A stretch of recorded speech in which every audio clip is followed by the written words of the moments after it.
Hey, I'm Kristen. And I'm Cosme. And our capstone was the Fair Traders of James River. So we tried to complete the initiative of certifying James River as a fair trade high school by hosting a certain number of events and sourcing fair trade products in school and having a certain number of people on our fair trade team. And we did a year-long capstone, so we're going to tell you a little bit about how we did that.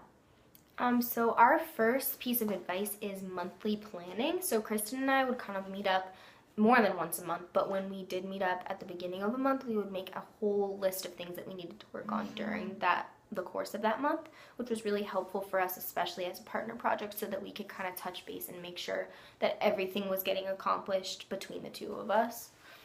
Something else that was really helpful was just meeting often. So finding times in school, outside of school, to just sit down with either just the two of us or with our advisors to just make sure that we're always on track, or whether it was meeting with Miss Hewlett, just making sure that we were constantly keeping up to date with what was going on in our capstone and keeping everyone else that was involved in our capstone up to date. Kind of going off of that, the people that were involved in our capstone, we had multiple advisors, which kind of happened organically based on who was interested in our capstone. But so we had Mr. Couillard as our official advisor, and then we also had Mr. Cottrell as kind of our stand-in advisor. He just sort of got involved in our project after we initially introduced it. And they were kind of different types of advisors for us, I'd say. So Mr. Couillard was kind of like to keep us on track, like what are you going to do for each of your events? What are you going to do with the resources you have? And Mr. Cottrell was very go, go, go, like what are we going to actually do? What's making the sure action we of our were project? focusing on timelines and small exactly. details like that. Mm-hmm. So something very important with year-long plans, I know we had a lot, maybe 4 to 5 events that we had to host and put on, and multiple times things wouldn't work out the way we thought they would, so having backup plans is really important, making sure that you have like a plan B that you can fall back on just in case something doesn't work out the way you think it will. And then also going off of that, flexibility is very key in a year-long capstone. So I think we have this idea that things need to go one certain way and we need to follow things according to plan, and that's the only way a capstone can go. But really you need to accept that capstones are dynamic, especially a year-long capstone. You can't expect to conduct a capstone that lasts this long and is going to stay exactly on track. So things changing a little bit and turning into something you didn't even expect them to turn into can actually be the best part of your project. And something else that helps with flexibility and like having things change all the time is making connections both inside and outside of James River. So I know we found this whole fair trade community of people in Richmond and outside of James River, and having them always ask us, when is your next project, when is your next event, it kind of helped keep us on track. And when things wouldn't go the way we expected them to, we had multiple contacts in different places that would kind of help us to be flexible and have different resources. Right. They also always had new ideas for us, which was really helpful.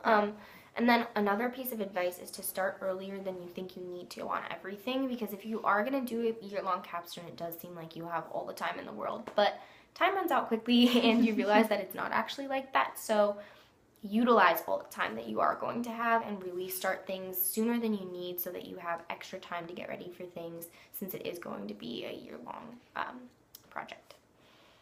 And I know for us, since we had multiple events, there were different times throughout our project where we felt like we had downtime or we were busier during certain points of the year than others.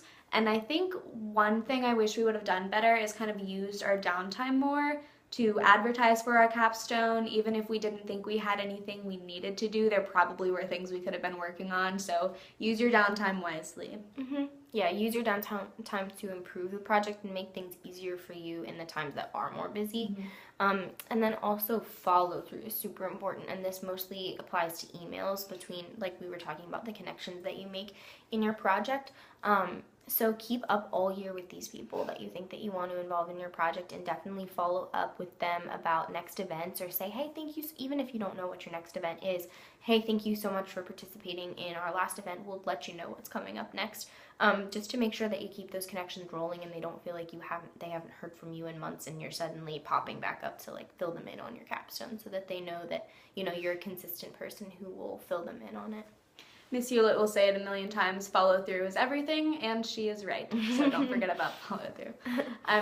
So we know you all are going through a lot with capstone proposals and getting your capstones approved or even coming up with a capstone idea right now. So we just wanted to tell you that you will be fine.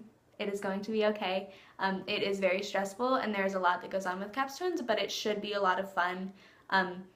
A lot of us haven't ever put on an event before or done anything like a capstone, so you will make mistakes and it's going to be okay and you should have fun with it. Mm-hmm. And like she said, you're going to make mistakes, but that's okay. You don't need to go into this thinking like everything needs to go according to plan, and if I mess up or make a mistake, it's ruined. My capstone is the worst ever.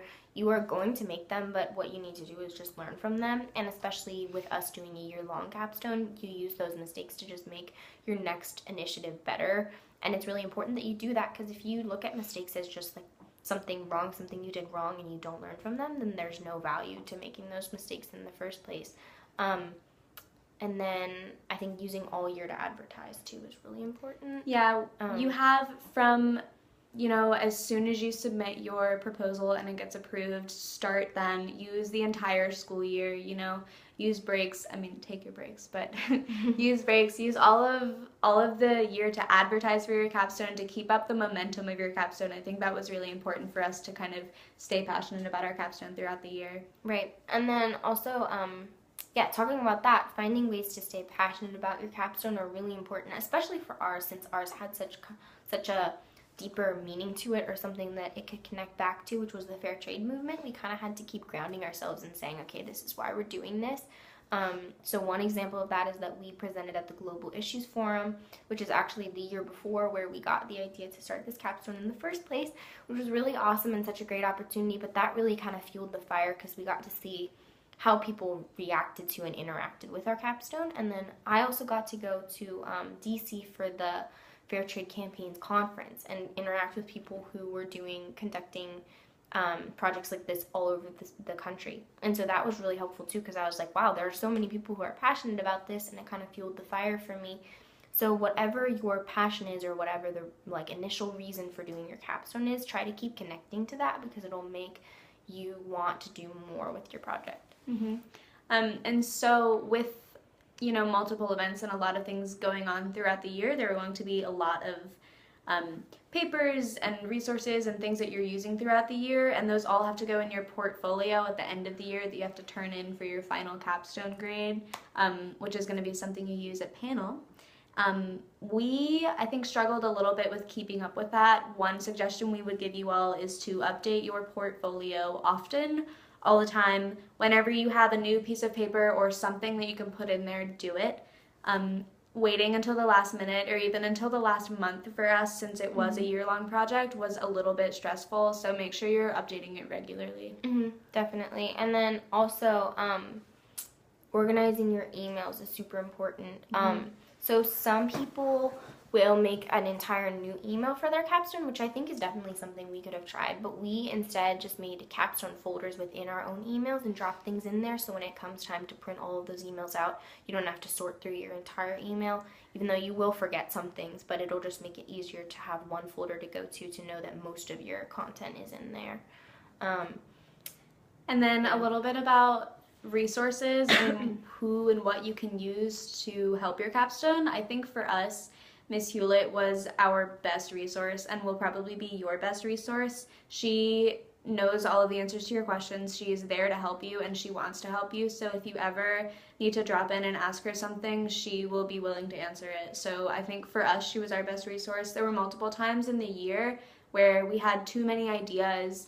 Cosme and I are both ENFPs, so we had a lot of big ideas and a lot going on, and there were times where we didn't know what ideas to run with or what order to even plan things in or where to start. So sitting down with her to help plan out things was really important and really helpful for us. She kept us on track to make sure, she would literally just sit with a timeline and say, these are the things you need to be working on. And then lastly, kind of going along with that, don't be afraid to ask for help, because like we've said multiple times, most of us haven't conducted a project that's this big, and so you shouldn't be worried to, go to someone and make sure that you get the help that you need, or ask people to be involved or to get the resources that you need